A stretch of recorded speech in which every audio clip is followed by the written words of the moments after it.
इसके बाद नेगेटिव में आप क्या कहोगे? आई कांट डू दिस, मैं ये नहीं कर सकता। आई कुडंट डू दिस, मैं ये नहीं कर सका। I will not, I won't be able to do this, मैं ये नहीं कर सकूंगा। I should not do this, मुझे ये नहीं करना चाहिए। I must not do this, मुझे करना ही नहीं चाहिए। I ought not to do this, मुझे ये नहीं करना चाहिए। I don't have to do this, मुझे नहीं करना पड़ता। I didn't have to do this, मुझे नहीं करना पड़ता था। I will not have to do this, मुझे नहीं करना पड़ेगा। जब आप इसको नेगेटिव करते हैं स्टूडेंट्स, तो याद रखिए इसमें डू नॉट डज नॉट लगता है और उसके बाद लगता है आपका हैव टू। मुझे नहीं बोलना पड़ता, I don't have to speak. मुझे नहीं बोलना पड़ता था, I did not have to speak. इसमें डिड नॉट लगाओगे और डिड नॉट के बाद ये आपका हैड टू जो है हैव टू में बदल जाएगा। इसी तरीके से विल हैव टू हो जाएगा, मुझे नहीं बोलना पड़ेगा। I will not have to speak, मैं नहीं बोला करता था।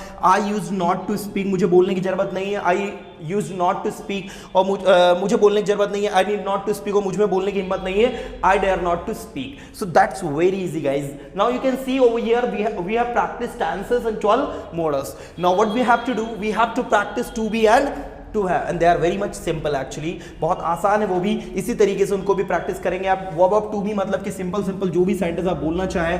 मैंने कहा लिखना आसान है, राइटिंग इज इजी, या फिर it is easy to write. बोलना आसान है, it is easy to speak, या you can say speaking is easy, या मेरा पैन है, दिस इज माई पैन। मैं एक इंग्लिश ट्रेनर हूँ, I am a English trainer. मैं इंग्लिश पढ़ाता हूँ, आई टीच इंग्लिश। अभी मैं आपको जो सेकंड डे, जो नेक्स्ट वीडियो अभी अपलोड करूंगा 5th डे का, उसमें मैं आपको ओवरऑल इनका प्रैक्टिस सेशन कैसे करना है वो बताऊंगा। उस वीडियो को जरूर देखिएगा ना। मैंने कहा वो एक अच्छा डॉक्टर है, इज अ गुड डॉक्टर। वो एक अच्छा डॉक्टर था, वो एक अच्छा डॉक्टर है, और वो एक अच्छा डॉक्टर होगा।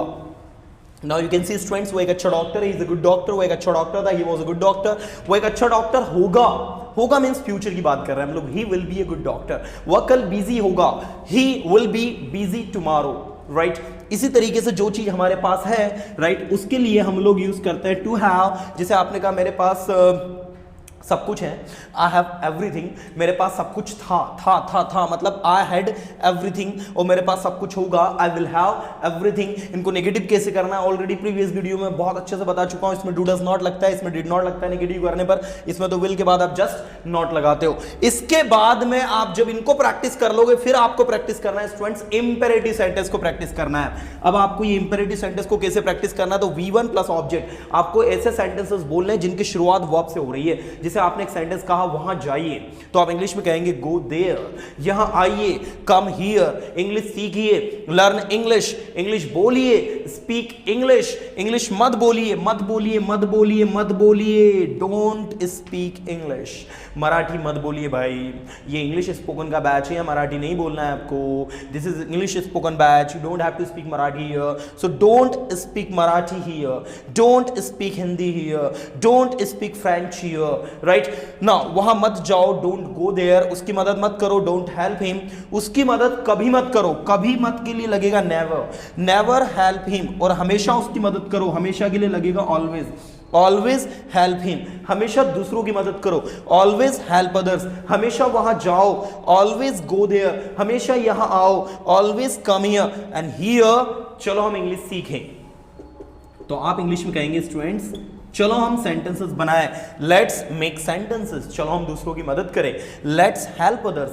चलो चले, लेट्स गो। चलो खाना खाएं, लेट्स ईट फूड। चलो हम इंग्लिश सीखें, लेट्स लर्न इंग्लिश। चलो हम इंग्लिश पढ़ाएं, लेट्स टीच इंग्लिश। मैं इंग्लिश पढ़ा सकता हूं, आई कैन टीच इंग्लिश। मैं आपकी मदद कर सकता हूं, आई कैन हेल्प यू। मुझे आपकी मदद करनी चाहिए, I should help you. Overall student, you can see we have practised 12 tenses, 12 basic modals, 4 imperative sentence, and to be and to have. We have practiced them well. Now what you have to do is that you have to practice in this way as I have suggested you. And if you are practicing in this way as I have suggested you today, trust me, just after 15 and 20 days you will feel some sort of dynamic changes in yourself. But you have to practice in the way as I am telling you, because what happens with these students that they learn so many things. They think that after learning tenses they start speaking English well. After learning 12 modals they will speak English well. But what happens with them? They are unable to speak it. They are unable to speak English properly, and they just blame their teachers. They just say that no, we cannot. और कभी-कभी तो अपने ऊपर ही पूरा credit ले लेते हैं कि यार हमारे तो बस की बात ही नहीं English. They underestimate themselves. And I would say कि आप अपने आप को अंडर एस्टिमेट नहीं करें, आपको पता नहीं आप क्या है, just know your true power students. और जिस तरीके से मैंने आपको बताया ना कि एक सेंटेंस को लेकर पूरे 12 टेंस में आप करो प्रैक्टिस, पूरे 12 टेंस में उनको बनाओ, बार बार सेंटेंस को बोलो। मैंने कहा ना, the more you practice the more you learn. जितनी ज्यादा आप प्रैक्टिस करोगे, आपके टंग से बार बार सेंटेंसेस इंग्लिश के निकलने चाहिए, जितनी ज्यादा आप प्रैक्टिस करोगे उतना ज्यादा आप सीखोगे। इसलिए अपने प्रैक्टिस को बिल्कुल कम नहीं करें आप लोग, है पूरे 12 tenses, 12 modals, to be, to have और ये 4 इंपेरेटिव सेंटेंसेस को एक बार तो अच्छे से घोट के पी जाओ।